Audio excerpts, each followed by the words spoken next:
Esse assunto da PL da censura e a postura do Telegram, logo depois da Meta, do YouTube também, do Google, cara, isso é tão escandaloso, é tão evidente que não tem nada a ver com combater fake news, tem a ver com censurar e perseguir um espectro do debate político, que, meu Deus do céu, será que eu me pergunto se tem alguém ainda com dúvida disso? Eu acho que não. Isso eu acho que não. Né? Tá escancarado demais o jogo deles. E curiosíssimo, né, Paulo, que era urgente, aprovaram a urgência e suspenderam. Então deixou de ser urgente para salvar as crianças. Não, pode aguentar mais um período aí para ver se solta aí 10 bilhões de orçamento secreto, que é, abre aspas, o maior escândalo de corrupção do Brasil, fecha aspas, Lula disse, né, e hoje mandou soltar 10 bilhões, para ver se reverte os votos. Mas em paralelo, tentaram ali fatiar para votar o interesse da Globo, que são milhões de motivos que ela tem interesse nesse PL, né, que é para poder remunerar o trabalho jornalístico, que as redes sociais não pagam. Qual é o peso que você dá a esse troço hoje? Você acha que a bancada da Globo é maior do que a bancada do PT? Vamos voltar àquela discussão eterna da briga dentro do sistema. Porque o Brasil, outro dia me ligou um amigo meu, que foi braço direito de um desses barões da mídia no Brasil, que eu vou evitar dizer qual, mas digamos que é muito poderoso, e que fez o L. E ele dizia, Rodrigo, a gente sabe que o Brasil tem dono. Sei lá, 100 pessoas, chuta aí. Juntar alguns industriais grandes. 500, mas...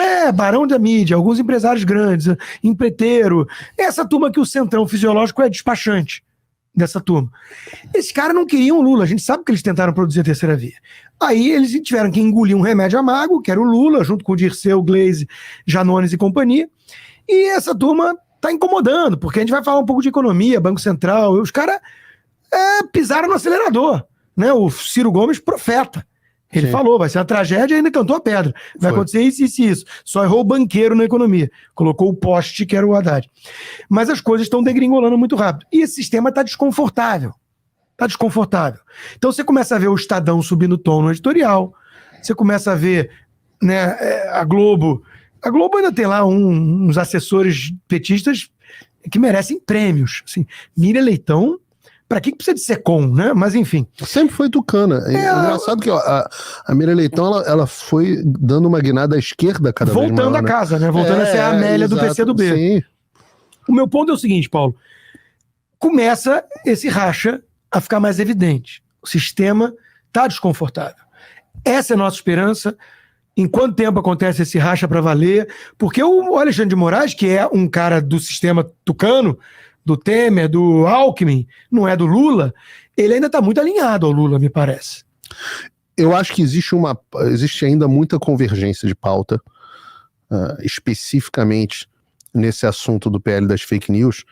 Existe uma tendência global, isso é importante que as pessoas entendam. Às vezes a gente fica olhando o Brasil dentro do Brasil, mas é importante entender que existe um sentimento global de reversão de um pilar que é a liberdade quase absoluta de expressão.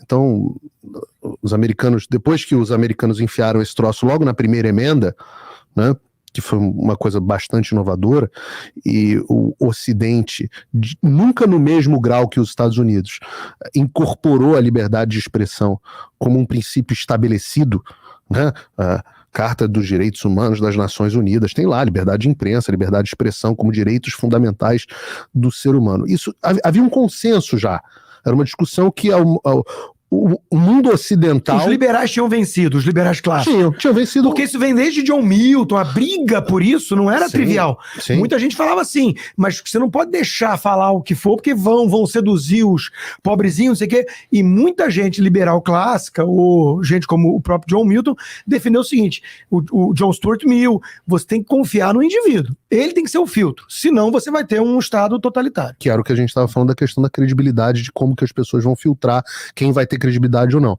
A gente vai confiar no indivíduo. Eu prefiro que cada um tenha o problema de cuidar e ter a sua própria responsabilidade do que uma figura... Mesmo sabendo que muitos vão ser enganados pela Globo e outros pelo WhatsApp do seu pai. Exato. Mas cada um com seus problemas, né? Cada cachorro que cuide das suas partes. Então, eu estou dizendo isso porque existia esse conceito e esse consenso. Nessa semana, saiu no Brasil Sem Medo, foi a Carmen Lúcia, dizendo que a liberdade é um sentimento. É um sentimento. Eu falei assim, porra, o John Locke... Sinto que estou ferrado. O John Locke vem e vai te dar com pau. Porque, assim, a liberdade como direito natural, desde lá o segundo tratado lá do John Locke, assim, se espalhou pelo mundo como uma noção de um dos pilares do direito natural, e, no entanto, vem a moça do Supremo Tribunal Federal e dá voz a um sentimento que não é o sentimento dela. Quando a gente vai para a Europa e enxerga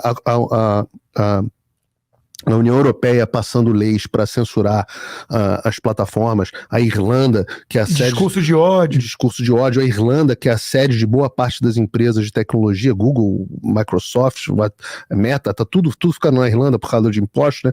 E a Irlanda passando leis draconianas, muito parecidas com o PL da censura aqui. Os próprios democratas, não é? Lá no Brasil, os próprios democratas aqui nos Estados Unidos tentaram, em janeiro, no finalzinho ali da legislatura deles, enquanto eles ainda dominavam o Congresso, eles tentaram passar esqueci o nome agora da lei, mas uma lei também censurando as plataformas e proibindo discursos de ódio. Você tem todos os checadores de fato que são dominados por bilionários doadores, você tem todos os veículos de imprensa, você tem todas as, tirando o Twitter, Locals, Rumble, etc., mas todas as Big Tech com seus departamentos e as suas políticas de censura. Há um sentimento global hoje de um valor que até, eu diria 5 anos, era consenso no Ocidente de que a liberdade de expressão era um pilar. Esse sentimento hoje, ele já não existe. Eu já acho que ele não é mais consensual. E é impossível dissociar isso do avanço da agenda woke. Claro, da questão da ofensa. Claro. Né? Todo mundo se sente ofendido e tem a questão, obviamente, do advento das redes sociais que chacoalhou esse status quo das democracias liberais ocidentais que passaram a ser dominadas por uma casta. Ficaram engessadas. Eu tive que pesquisar para fazer a próxima aula do Fim da América, eu tive que pesquisar qual foi a primeira vez que um democrata defende, e os democratas foram os primeiros, defendem a censura das redes sociais. E eu vou te dizer, a primeira declaração, salvo engano aqui, notas do curso, é de 2018. Que foi quando começou a narrativa de que era por causa de uma reportagem do New York Times, foi quando começou a narrativa de que o Trump tinha ganhado as eleições por causa da Cambridge Analytica e por causa da manipulação das redes sociais. Até 2016... as redes sociais eram território dos democratas. Sim, o Obama enalteceram a habilidade do Obama de falar com jovens nas redes sociais para ser vitorioso. Eu tenho uma frase do Obama no curso onde eu falo o Obama dizendo: as redes sociais são as novas praças públicas e, portanto, precisam de liberdade. Oi, tudo bem? A essa altura você já deve estar sabendo que censuraram e desmonetizaram todas as minhas redes sociais no Brasil, além de bloquearem minhas contas bancárias e até cancelarem meu passaporte. Então, se você gosta do meu trabalho e acha que vale a pena apoiá-lo para que ele continue, eu te convido para clicar no link aqui embaixo e acessar o meu Locals. Lá você tem acesso de graça a todas as minhas postagens, sem censura, mas também tem conteúdo exclusivo para membros pagos. E membros premium podem, inclusive, trocar mensagens comigo, além de outros benefícios. Dê voz a quem te dá voz, a gente não vai parar. Obrigado.